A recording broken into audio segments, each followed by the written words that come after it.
स्वागत बच्चों। आज की क्लास में एकाधिकारी फर्म का अल्पकालीन संतुलन हम पढ़ रहे थे कल, और उसमें हमने शून्य लागत की बात की थी। और शून्य लागत की बात करने के बाद शून्य लागत की सामान्य स्थिति, और उसके बाद में उसकी पूर्ण प्रतिस्पर्धा के साथ तुलना, और एक चीज़ और पढ़ ली थी हमने, धनात्मक लागत का परिचय। शून्य लागत में वो आपको उदाहरण बताया था कुएं वाला, और उसमें पूर्ण प्रतिस्पर्धा के साथ कंपेयर भी हमने करके बताया था। उसके बाद में अगर शून्य लागत नहीं हो कि कुछ न कुछ लागत हो, धनात्मक लागत हो, तो उसका विश्लेषण जो है एकाधिकारी फर्म के अल्पकालीन संतुलन का विश्लेषण हम कैसे करेंगे वो देखेंगे। तो उसमें धनात्मक लागत के परिचय में दो तरीके से जो है हमने अब विश्लेषण किया था। नंबर एक तरीका था हमारा कुल लागत के प्रयोग द्वारा, कुल लागत के प्रयोग द्वारा विश्लेषण। और कुल लागत के प्रयोग द्वारा विश्लेषण हमने कल जो लास्ट फाइनल देखा था ना, उसमें देखा था कि हमने वहाँ पे टीसी वक्र बनाया था, टीआर वक्र बनाया था, और एक लाभ का वक्र जो है हमने बनाया था साथ में। इस तरह का वक्र देखा था ना आपने, याद होगा। इस तरह का वक्र आपने देखा था। एक वक्र यहाँ से स्टार्ट होता है और ये होता है, और एक वक्र यहाँ से स्टार्ट होकर ये गया, और फिर ये जो दूरी थी, मैक्सिमम दूरी जहाँ पे है वहाँ पे लाभ अधिकतम होगा, और यहाँ पे आपका जो लाभ गया, इसको अगर हम थोड़ा सा नीचे गए तो लाभ माइनस से स्टार्ट होता, और यहाँ पे जो था थोड़ा सा नीचे से ऊपर चला गया। ये जो मैक्सिमम था ना यहाँ पे, ये लाभ का वक्र बना, ये लाभ का वक्र था। ये हमने कल देखा था, है ना। इधर भी लाभ कम होगा, इधर भी लाभ कम होगा, ये लाभ मैक्सिमम होगा, यहाँ पे लाभ आपका ज़ीरो होगा, और इससे नीचे जो चले जाएंगे तो हम लाभ माइनस में चला जाएगा। और यहाँ पे लाभ माइनस में क्यों जाता है? यहाँ पे लाभ माइनस में गया था स्थिर लागतों के कारण से। किन के कारण से? स्थिर लागतों के कारण से। ये चीज़ क्लियर है? आगे चले। तो हमने कहा कुल लागत के प्रयोग द्वारा ये विश्लेषण हमने किया था, और कल चलते चलते ये कहा था कि औसत और सीमांत वक्र के प्रयोग द्वारा भी इसका विश्लेषण हम कर सकते हैं।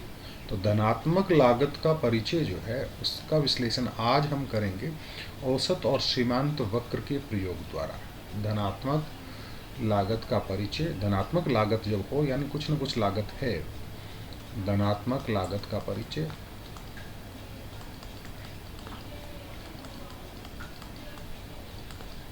धनात्मक लागत का परिचय करेंगे हम औसत और सीमांत वक्र के द्वारा। औसत और सीमांत वक्र के द्वारा। उसमें हम औसत लागत वक्र देखेंगे, सीमांत लागत वक्र देखेंगे, औसत आगम वक्र देखेंगे, और सीमांत आगम वक्र। आगम मतलब संप्राप्ति, कभी कभी हम संप्राप्ति इसको बोलते हैं, कभी आगम बोलते हैं, एक ही बात है ना। इन वक्रों के द्वारा जो है आज धनात्मक लागत का परिचय करेंगे। और इसमें एक सीधा हम चलते हैं एक चित्र के द्वारा।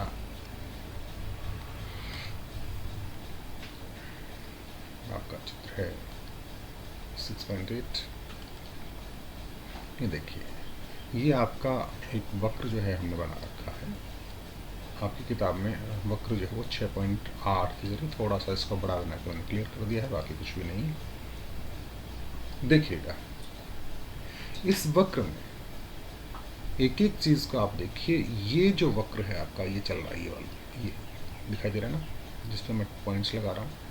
ये वाला वक्र जो है वो है आपका सीमांत लागत वक्र। सीमांत लागत वक्र।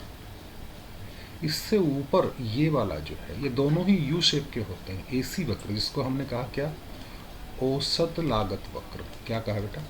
औसत लागत वक्र। औसत लागत वक्र पहले घटता है, उसके बाद में एक मिनिमम पॉइंट पर जाने के बाद में बढ़ता है। एसी और एमसी वक्र दोनों की शेप लगभग एक जैसी होती है, बस फर्क इतना रहता है कि एमसी वक्र तेजी से गिरता है और तेजी से ही ऊपर बढ़ता है। ठीक है। उसके बाद में चूँकि हम एकाधिकार की बात कर रहे हैं, इसलिए आपका जो एआर वक्र और एमआर वक्र है वो सीधी रेखाएं होंगी। ये इसमें हम पढ़ चुके हैं पहले से। एआर वक्र और एमआर वक्र जो है वो सीधी रेखाएं होंगे ऊपर से नीचे गिरते हुए, और एमआर वक्र तेजी से गिरता है, एआर वक्र धीरे गिरता है।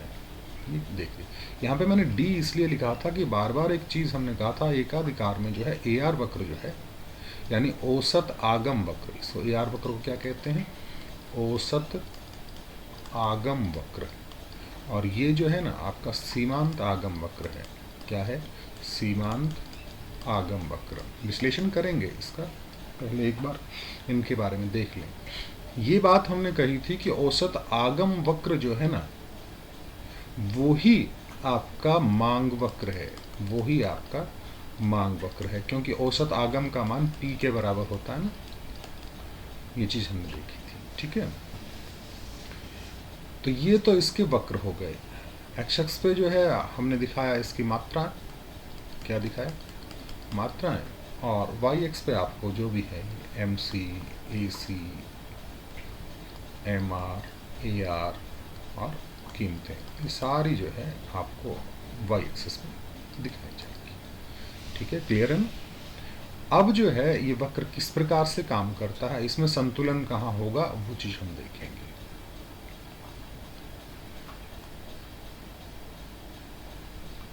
Q0 एक बिंदु आपको उत्पादन की मात्रा जो है आपको दिखाई दे रही है, Q0 दिखाई दे रही है ना, ये वाली, ये Q0।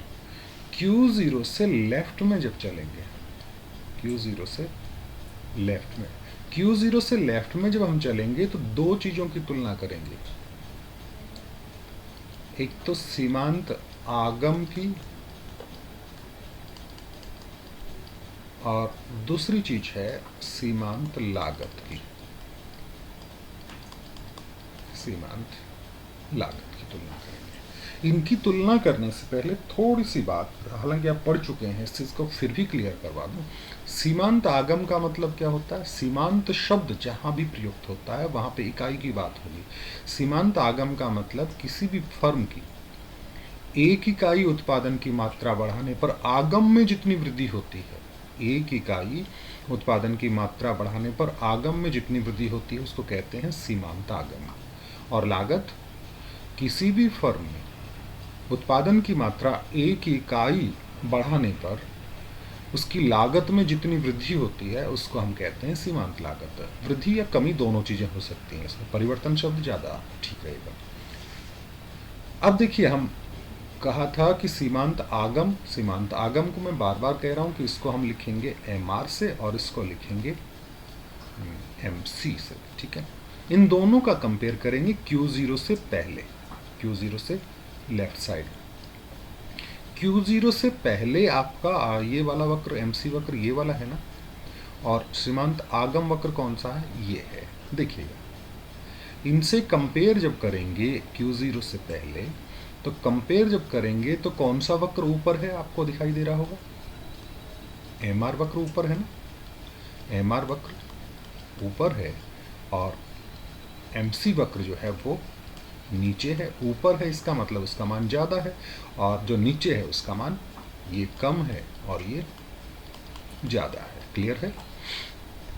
इसका मतलब Q0 से पहले अगर उत्पादन होता है, Q0 से पहले उत्पादन का मतलब, या Q0 से नीचे उत्पादन का मतलब, या Q0 से कम उत्पादन का मतलब, इस Q0 उत्पादन से कम उत्पादन का मतलब ये है कि अगर इससे कम उत्पादन किया तो सीमांत आगम जो है वो ज़्यादा है। सीमांत आगम ज़्यादा है यानी जेब में जो पैसा आ रहा है वो ज़्यादा है, और सीमांत लागत जो है वो कम है। अब देखिए, लागतें कम होंगी। सीमांत लागत की बात है, एक इकाई उत्पादन बढ़ाने पर सीमांत लागत कम है और सीमांत आगम ज़्यादा है।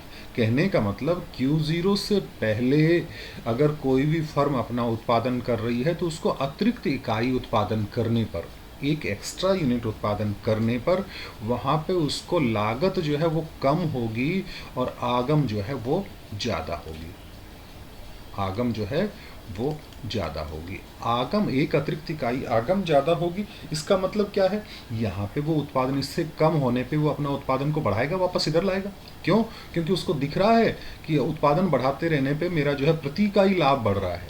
प्रति इकाई लाभ बढ़ रहा है, क्योंकि प्रति इकाई लाभ जो है वो बढ़ने का मतलब ये है कि लाभ का अंतर लगातार बढ़ता जा रहा है। प्रति इकाई लाभ, मान लीजिए प्रति इकाई लाभ यहाँ पे 5 है और प्रति इकाई लागत जो है वो 4 है, तो एक अतिरिक्त इकाई करने पे आपकी आगम में 5 की वृद्धि होगी और लागत में कितने की वृद्धि होगी? 4 की। इसका मतलब लाभ में 1 रुपये का एक्स्ट्रा फायदा हो रहा है।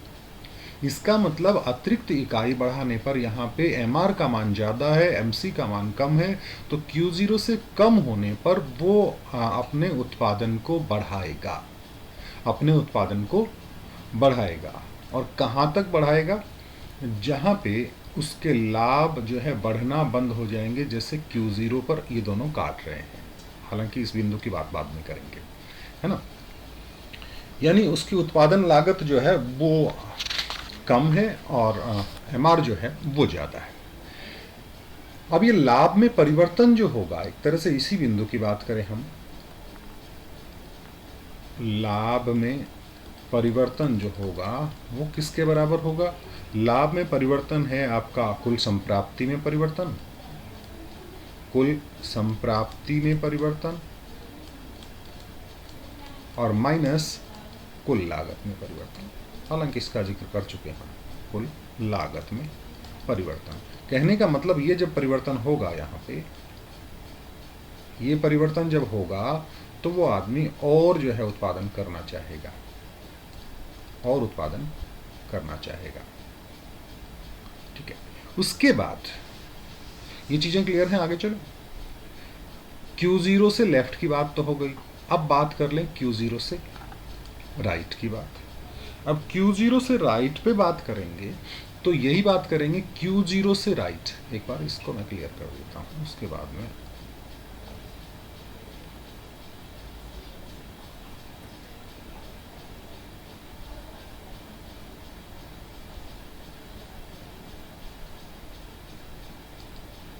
Q0 से राइट, ये QC और इसके जिक्र हम बाद में करेंगे, क्या है क्या नहीं, आपको ज़्यादा स्ट्रेस लेने की ज़रूरत नहीं है। Q0 से बाद की बात जब करेंगे राइट में, अब Q0 से राइट में जब चलेंगे, यहाँ की बात करेंगे हम, तुलना किसकी करेंगे? MC और MR की तुलना करेंगे, MC और MR की तुलना करेंगे। Q0 से राइट में जाएंगे तो आपको दिख रहा है कि MC ज़्यादा है और MR वक्र नीचे है। इसका मतलब लागतें अधिक हैं और आगम या संप्राप्ति जो है वो कम है। क्या कोई भी फर्म ऐसी कंडीशन में उत्पादन बढ़ाना चाहेगी जहां पे लागतें अधिक हों या आगम कम हो? स्वाभाविक सी बात है कि ऐसा कोई भी फर्म नहीं करना चाहेगी, क्योंकि यहाँ पे लागतें अधिक हैं, और लागतें भी सीमांत लागतों की बात कर रहे हैं हम यहाँ पे। सीमांत लागतें अधिक हैं और सीमांत आगम जो है वो कम है। इसका मतलब यहाँ से इसके बाहर जब जाएंगे तो यहाँ पे उत्पादन जब वो घटाएगा, उत्पादन जब घटाएगा तो यहाँ पे लागतें तेजी से घटेंगी, लागतें तेजी से घटेंगी, तो यहाँ पे अपना उत्पादन को घटाना चाहेगा, अपनी हानि को कम करना चाहेगा। यहाँ पे कोई भी फर्म क्या करना चाहेगी? अपनी हानि को कम करना चाहेगी, और हानि को कम करेगी और वापस कहाँ तक आएगी? Q0 पर आएगी। कहाँ पे आएगी बेटा? Q0 आएगी। यानी एक तरह से ये कह सकते हैं कि ये Q0 वाला जो है वो एक तरह से संतुलन का बिंदु है। Q0 क्या है? संतुलन का बिंदु है, और संतुलन का स्तर जो है वो देखिएगा, इसको क्लियर कर दें हम। यानी हमने दो चीजें तो देख ली, एक तो Q0 से लेफ्ट में क्या उत्पादन होगा, किस तरह से होगा, और एक Q0 के राइट में जो है वो क्या उत्पादन होगा। यानी ना तो आदर्श स्थिति Q0 से लेफ्ट में है और ना ही आदर्श स्थिति Q0 से राइट में है। इसका मतलब सीधी सी बात है कि आदर्श जो स्थिति होगी, आदर्श स्थिति जो होगी, आइडियल पोजीशन जो होगी, वो कहाँ पे होगी? आदर्श स्थिति बनेगी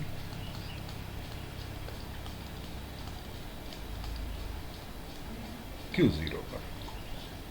यानी एक तरह से ये संतुलन बिंदु है आपका। क्या है? संतुलन बिंदु।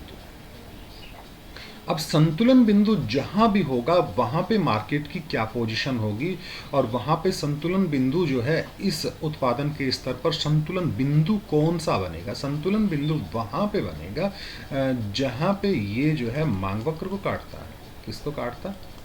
मांग वक्र को प्रतिच्छेद करता है या मांग वक्र को टच करता है। मांग वक्र मतलब एसी वक्र को जो है हमने मांग वक्र कहा था। सॉरी,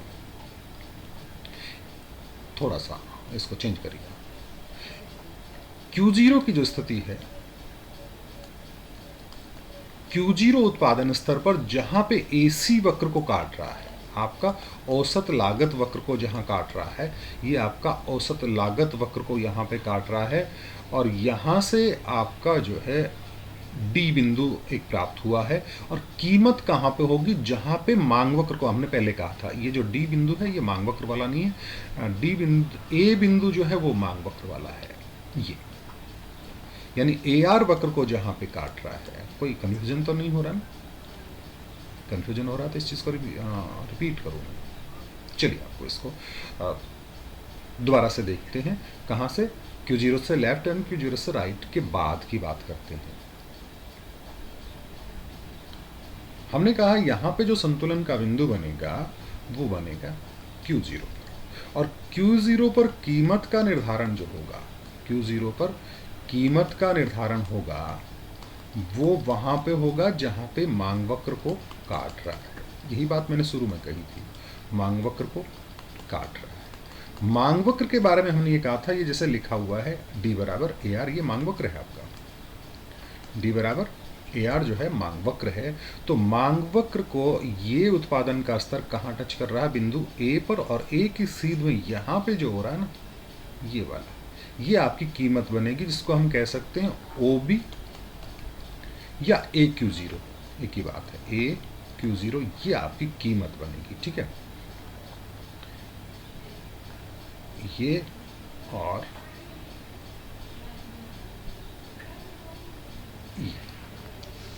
ये आपकी मात्रा और ये आपकी कीमत। और मात्रा और कीमत को अगर हम गुणा कर दें, मात्रा और कीमत को हम गुणा कर दें तो क्या प्राप्त होगा हमको? कुल संप्राप्ति। क्या प्राप्त होगी बेटा? मात्रा को कीमत से गुणा कर दें, यानी Q को P से गुणा कर दें तो ये प्राप्त होगा हमको PQ। कहने का मतलब इतनी कीमत पर और इतनी मात्रा बेची जा रही है, तो उस मात्रा को बेचने पे जो प्राप्ति होगी उसको कुल संप्राप्ति कहते हैं, जिसको लिखते हैं हम TR, उसको लिखते हैं TR। और इसी मात्रा पे लाभ का निर्धारण जब हम करेंगे तो वो किस तरह से करेंगे कि कुल लागत और कुल संप्राप्ति का जो अंतर होता है, लाभ को वही तो होता है ना, लाभ बराबर कुल संप्राप्ति माइनस कुल लागत, कुल संप्राप्ति माइनस कुल लागत। तो कुल संप्राप्ति तो A तक आ गई, और कुल लागत जो है वो हम कैसे ज्ञात करेंगे? कुल लागत को ज्ञात करने के लिए हमें पता है कि औसत लागत कौन सी है? ये आपकी Q0। औसत लागत वक्र को कहाँ पे काट रहा है? ये रहा, ये दिखाई दे रहा है ना, ये आपका औसत लागत वक्र ये वाला है। इसको, ये मात्रा वाली जो लाइन है वो D पर टच कर रही है, यानी इसको हम ये वाली जो है ना OC जो है वो क्या है? औसत लागत है ना। और औसत लागत को हम मात्रा से गुणा कर दें, औसत लागत को मात्रा से गुणा कर दें, यानी AC को अगर Q से गुणा कर दें तो आपकी TC प्राप्त हो जाएगी। क्या प्राप्त हो जाएगी? TC। कहने का मतलब कुल संप्राप्ति में से यानी TR में से और TC को घटा दें तो हमारे कुल लाभ प्राप्त हो जाएंगे। क्या प्राप्त हो जाएंगे? कुल लाभ। और ज्यामितीय तरीके से देखें तो एक चीज देखिए, सबसे पहली बात करें कुल संप्राप्ति। कुल संप्राप्ति कहाँ तक आई थी? A तक आई थी ना। तो ये वाला जो आयत है कौन सा, इसको देखना, AB एक लाइन तो ये हो गई, और नीचे तक चलेंगे ये वाला, इसका और इसका गुणा था ना, इसका मतलब इस आयत का क्षेत्रफल जो है वो तो है आपकी कुल संप्राप्ति। वो क्या है? कुल संप्राप्ति है ना। और कुल लागत कहाँ से है, सी तक है ना। ये वाला जो है ना, ये इधर जो चल रहा है, ये है आपका कुल लागत वक्र। इसका क्षेत्रफल जो है ना वो तो है आपका कुल लागत, है ना। और बड़े वाले का जो क्षेत्रफल है वो है कुल संप्राप्ति। तो बड़े वा कुल संप्राप्ति में से कुल लागत को घटा देंगे तो हमको कुल लाभ प्राप्त हो जाएगा। कहने का मतलब इस स्तर के ऊपर आपको जो लाभ प्राप्त होगा वो कौन सा प्राप्त होगा, ये इतने वाला ये बचेगा, यही तो है ना। यानी ये आपका जो आयत है कौन सा, सी डी ए और बी, सी डी ए और बी, या ए बी सी डी, ये आयत जो है इसका क्षेत्रफल है, इसके बराबर आपको लाभ प्राप्त होगा। ये बात आपके औसत और सीमांत वक्र जो है इनके विश्लेषण के द्वारा प्राप्त हो रही है। आई थिंक क्लियर होगा। और कोई दिक्कत हो आप जो है फ़ोन करके, व्हाट्सएप करके, या इसमें फेसबुक कमेंट यूट्यूब पे कमेंट करके आप बता सकते हैं कि क्या कोई दिक्कत हो, और मैं इस चीज़ को क्लियर करवा दूँगा। हालांकि कोशिश की है पूरी तरह से क्लियर करवाने की। अब इसकी भी तुलना जो है हम करेंगे किससे, पूर्ण प्रतिस्पर्धा के साथ इसकी तुलना करेंगे। इसको क्लियर करवा दें। पूर्ण प्रतिस्पर्धा के साथ जब इसकी तुलना करेंगे तो किस तरह से होगी, इसी वक्र को लेके चलते हैं। आप सोच रहे होंगे कि ये जो QC हमने काम में नहीं लिया और ये F बिंदु जो है वो काम में नहीं लिया, तो क्या करेंगे। अब जो है उसके पूर्ण प्रतिस्पर्धा की तुलना करेंगे। अगर यही बात एकाधिकार के बजाय पूर्ण प्रतिस्पर्धा में हो तो क्या होगा। अब पूर्ण प्रतिस्पर्धा में जो है कोई भी फर्म जो है वो कीमत स्वीकारक होती है, दिमाग में रखें। एकाधिकारक में क्या होता है कि फर्म जो है वो कीमत निर्धारक होती है, फर्म कीमत निर्धारक होती है। एक मिनट बेटा, एक मिनट।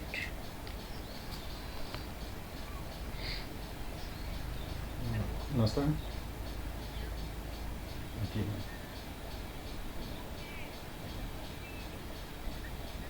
जी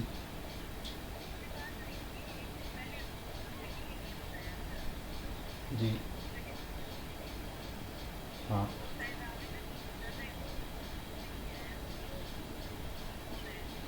हाँ, ये उनका ही फ़ोन आ रहा होगा शायद। ये क्या बता, अननोन नंबर है ये, CUET वाला ना। ठीक है, मैं बात कर लेता हूँ जी।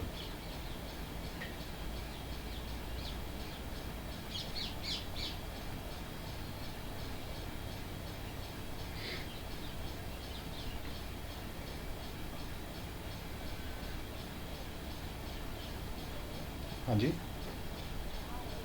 राम राम जी।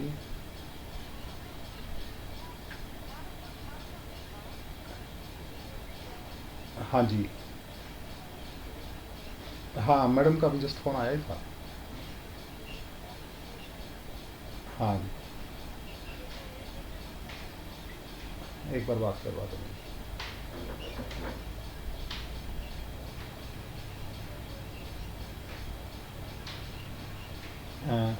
एक एक काम करूँ, मैं आपको पूरा टाइम दूंगा क्योंकि एक बीच में क्लास चल रही है। मैं आधा घंटे में आपको कॉल करूँ, है ना। आधा घंटे में कॉल करके पूरा टाइम दूंगा आपको जी। ठीक।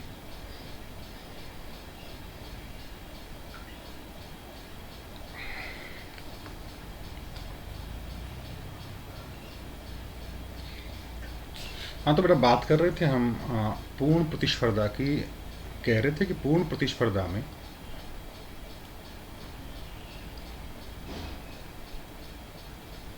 कोई भी फर्म जो होती है वो कीमत स्वीकारक होती है, कीमत स्वीकारक होती है। यानी उसको जो कीमतें बाजार ने निर्धारित कर दी उस कीमत को स्वीकार करना पड़ेगा।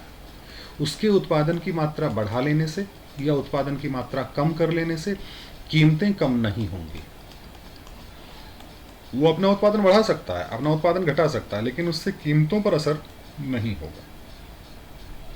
और एकाधिकार बाजार जो होता है, एकाधिकार बाजार में आपको ये कह सकते हैं यहाँ पे कीमत निर्धारक होता है, यानी यहाँ पे आपकी कीमतें जो हैं वो फर्म निर्धारित कर देगी कि इस कीमत पे हमें माल बेचना है। यानी फर्म स्वीकार नहीं कर रही है, क्योंकि वो इकलौती फर्म है पूरे मार्केट में, मोनोपोली इसकी है, इसलिए वो कीमत स्वीकारक होती है। अब जो है यहाँ पे Q0 की बात करें तो वो इस Q0 पर कीमत पर जो है ना आपने बेचना चाहेगा। देखिएगा,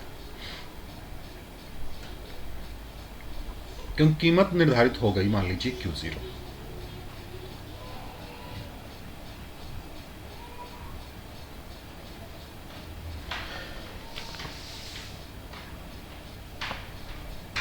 ये आपकी Q0 कीमत पर ही मान लीजिए इसको, इससे ना तो ज़्यादा कर रहा है ना कम कर रहा है, इस कीमत पर ये वाली जो है आपके ये निर्गत का स्तर है, यहाँ पे कीमत का निर्धारण वो करेगा।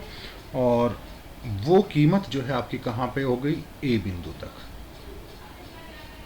यहाँ तक ये हो गई। इसको हमने कहा कीमत का मान जो है वो या तो हमने कहा AQ0 या फिर इसको हमने कहा कीमत जो है आपकी OB का है।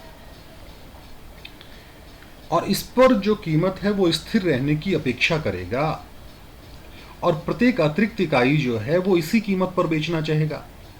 और यहाँ पे एक जो है सीमांत लागत की बात करें हम, देखिएगा सीमांत लागत वक्र को आपको जो है EQ0 यानी अतिरिक्त इकाई जो बेचेगा वो एक तरह से ये कह सकते हैं EQ0, ये MC है यहाँ पे उत्पादन की इस मात्रा पर। ठीक है, थोड़ा सा मैं इस चीज़ को और क्लियर कर रहा हूँ। अतिरिक्त इकाई जो है उसकी सीमांत लागत भी है जो AQ0 से कम है। यहाँ पे आपकी जो सीमांत लागत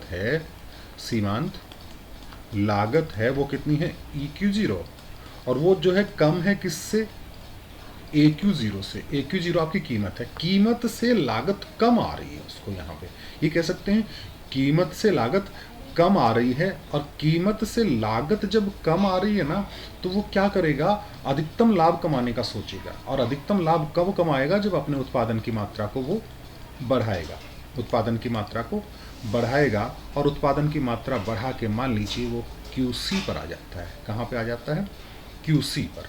उत्पादन की मात्रा बढ़ा के Q0 से वो कहाँ चला जाता है, QC।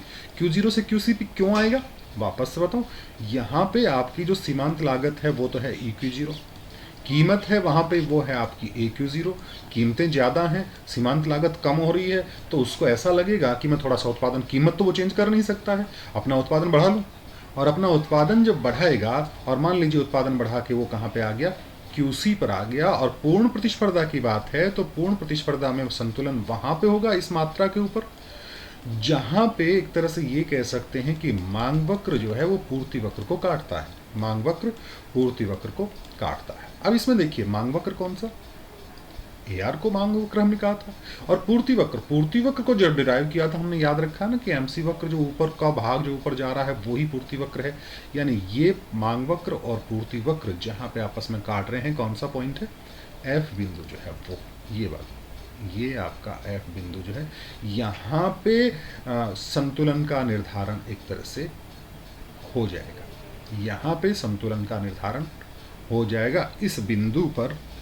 और इस बिंदु पर निर्धारण होगा तो यहाँ पे कीमत का निर्धारण बाजार ने किया, और वो कीमत का निर्धारण कितना हुआ, PC पे हुआ। कितना हुआ, PC पे।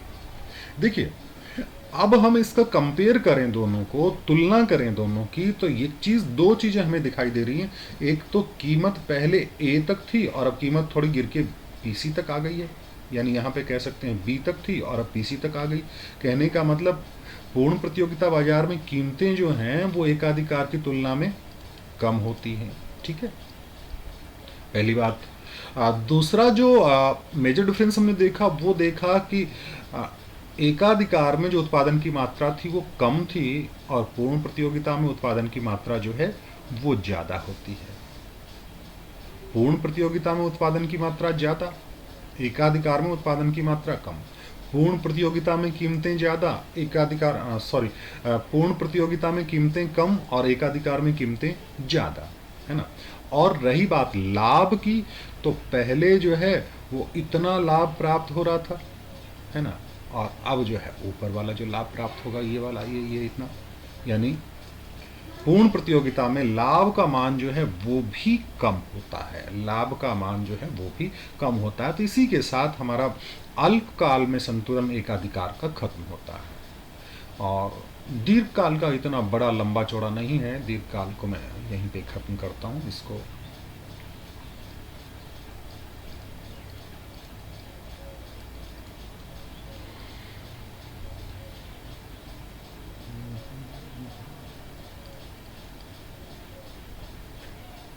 कभी कभी दिक्कत कर देता है। दीर्घकाल की बात करें, दीर्घकाल में संतुलन,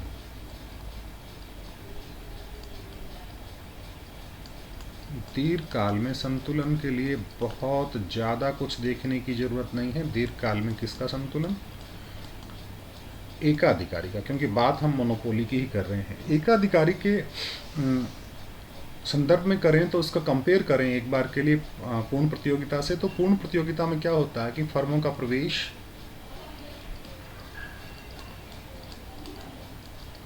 और बहिर्गमन स्वतंत्र होता है। ये चीज़ पढ़ी हमने, फर्मों का प्रवेश और बहिर्गमन जो है स्वतंत्र होता है पूर्ण प्रतियोगिता में।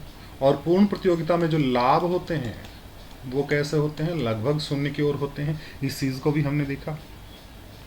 लाभ शून्य की ओर क्यों है कि जैसे अगर फर्म का लाभ धनात्मक है या अधिसामान्य है, फर्म का लाभ अधिसामान्य है, अधिसामान्य होगा तो क्या होगा कि बहुत सारी फर्म आइए भाई, इधर से भी आई, इधर से भी आई, इधर से भी आई, एक इधर से आई, एक इधर से आई, भागो भागो भागो भागो, अत्यधिक लाग दिया कुछ। अगर अधिसामान्य लाभ होगी, बहुत सारी फर्में होंगी, पूर्ति का मान बहुत ज़्यादा बढ़ जाएगा। और पूर्ति का मान बढ़ गया तो उसके बाद में इनको कीमतें गिरानी पड़ेंगी, और कीमतें गिराएंगी तो लाभ शून्य की ओर चला जाएगा। और इसी तरह से अगर कीमतें कम होंगी तो कुछ फर्में जो है वो क्विट कर जाएंगी, और फिर से लाभ जो है वो जीरो की ओर अग्रसर होगा। लेकिन एकाधिकारी फर्म के लिए जो है ऐसी स्थिति नहीं बनेगी। एकाधिकारी फर्म जो है उसके लिए ऐसी स्थिति नहीं बनेगी। क्यों? इकलौती फर्म है,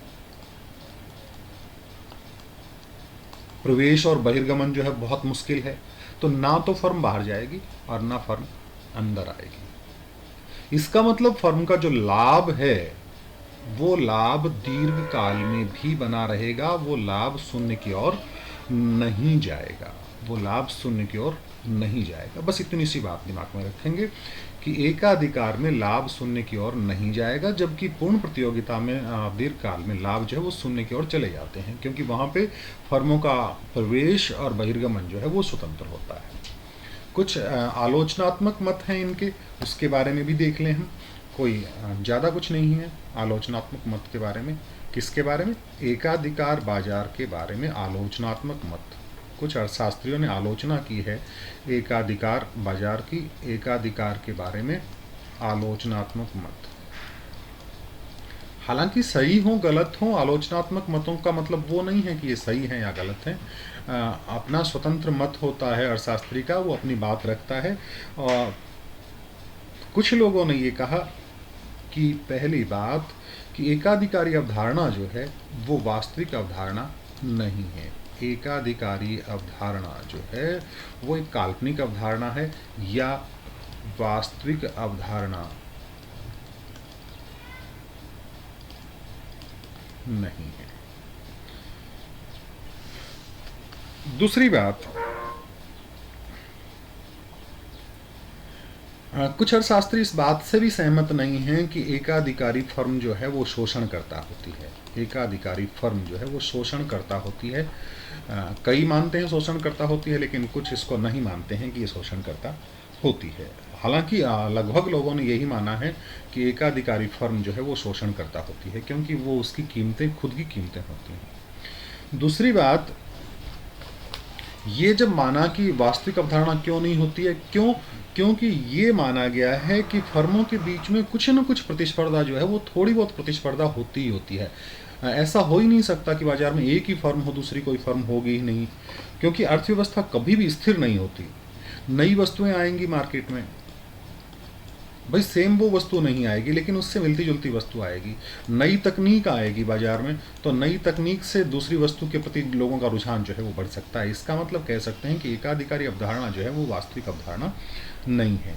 इसलिए ये कह सकते हैं कि दीर्घ काल में तो एकाधिकारी अवधारणा बिल्कुल ही पॉसिबल नहीं है। वहाँ तो प्रतिस्पर्धा की स्थिति रहेगी रहेगी और रहेगी। और एकाध ने कहा कि एकाधिकार का अस्तित्व जो है, एकाधिकार बाजार जो है उसका अस्तित्व लाभकारी होता है। ये भी एक तरह से अलग बात उन्होंने कही कि सामान्यतः एक जगह हमने कहा कि एकाधिकारी फर्म जो है वो शोषण वाली होती है, लेकिन कुछ ने कहा कि लाभकारी होती है। और लाभकारी क्यों कहा? लाभकारी इसलिए कहा कि एकाधिकारी फर्म जो है, एकाधिकारी फर्म है, इकलौती फर्म है, और इकलौती फर्म जो है वो लाभ अधिक कमाएगी, लाभ अधिक कमाएगी। लाभ अधिक कमाएगी कहने का मतलब उसकी संप्राप्ति ज़्यादा है, और संप्राप्ति ज़्यादा है उसकी, तो ये कह सकते हैं कि उसके पास एक चांस है वो अपनी वस्तुओं में क्वालिटी लाए, वस्तुओं में गुणवत्ता लाए, टेक्नोलॉजी का इस्तेमाल करेगा, मशीनरी का इस्तेमाल करेगा, मैन पावर का इस्तेमाल ज़्यादा करेगा, यानी अपनी क्वालिटी को बढ़ाने की कोशिश करेगा, क्योंकि उसके लाभ अधिक हो रहे हैं, उसके पास पैसा ज़्यादा। पूर्ण प्रतियोगिता में आपने देखा कि हमने कहा कि दीर्घकाल में तो लाभ शून्य की ओर चले जाते हैं, और लाभ शून्य की ओर चले जाते हैं तो वो जो है अपनी टेक्नोलॉजी में सुधार नहीं करेंगे, अपनी क्वालिटी में सुधार नहीं करेंगे। लेकिन यहाँ पर तो उसके पास दुनिया भर का लाभ हो रहा है, इकलौता है, इसलिए वो जनता को अच्छी क्वालिटी जो है वो देगा। अब हमारी बात बची है केवल आलोचनात्मक मत के बाद एकाधिकारी प्रतिस्पर्धा और अल्पाधिकार, दो हैं। 15-20 मिनट का एक और पीरियड आपका हो जाएगा, तो वो उसके बाद में बात करेंगे। बाकी आप लोगों की तैयारी कैसी चल रही है? ठीक ठाक चल रही होगी। आप तैयारी करते रहें, नर्वस ना हों, डरे नहीं। कुछ बच्चे बात करते हैं कि सर शुरू के जो 15 दिन हैं वो बड़े अच्छी तैयारी हुई थी, अब जो है धीरे धीरे तैयारी कम होती जा रही है। सीधी सी बात है कि शुरू में जो जुनून था वो जुनून लास्ट तक सामान्यतः एक ह्यूमन नेचर होता है कि नहीं रहता है, लेकिन उसके पीछे एक रीज़न तो ये है कि उस टाइम पे आपको यूँ लगा था कि नया नया कोर्स है, बिल्कुल नई चीज़ आ रही थी, इंटरेस्ट क्रिएट हो रहा था, और उसके बाद में आपने जो है वो कोर्स आपका कर लिया है, और कोर्स करने के बाद में आपको लगा कि यार ये कर लिया, अब इसको रिवीजन करना है। रिवीजन में थोड़ी सी बोरियत होती है, लेकिन आप उसको अलग तरीके से करें, उसको दोबारा पढ़ें, आप उसको क्वेश्चन बनाएं, सेम उसी पैटर्न पे नहीं। आपके पास यूट्यूब है, यूट्यूब पे जाएं, आपको कंटेंट मिलेंगे, गूगल पे खूब सारा कंटेंट मिलेगा, आपके पास दूसरी कोई भी बुक मिले उससे संबंधित किसी भी प्रकार की कोई गाइड बुक है, कहीं से भी कंटेंट मिले, नया नया कंटेंट खोज के लाओ, नए नए कंटेंट को पढ़ो और उसकी गहराई तक जाओ, क्योंकि इसमें जो पूछा जाएगा वो काफ़ी डीपली पूछा जाएगा, और डीपली पूछेंगे तो उसकी स्टडी भी आपको डीप करनी पड़ेगी। हालांकि इससे किसी भी प्रकार का आपको स्ट्रेस लेने की ज़रूरत नहीं है, पैनिक होने की ज़रूरत नहीं है, आप लोग कर लेंगे इतना, है ना। और मिलते हैं 1-2 दिन में आपसे। बाय।